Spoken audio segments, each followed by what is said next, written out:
අයිබෝන් යාළුවනේ අද මම ඕනම කෑමක් cooking YouTube channel එක තුලින් ඔයාලට කියලා දෙන්න හදන්නේ මඤ්ඤොක බයිට් කොහොමද හදාගන්නේ කියලා.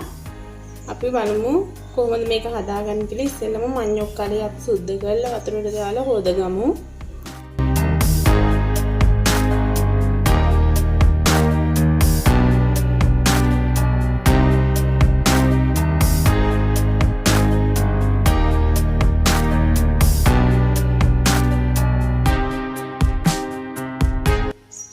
ඔයාලත් මෙහෙම කෑලි අරගෙන හීනියට කපා ගන්න.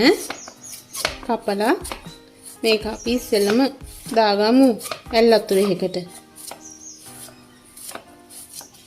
හීනියට මේ වගේ පිටි කපා ගන්න.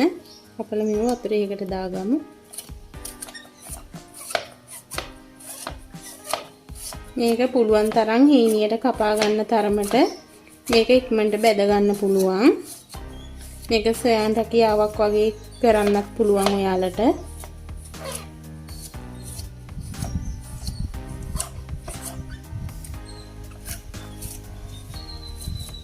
මෙහෙම හීනියට අපි ඔක්කොම ටික කපා ගමු.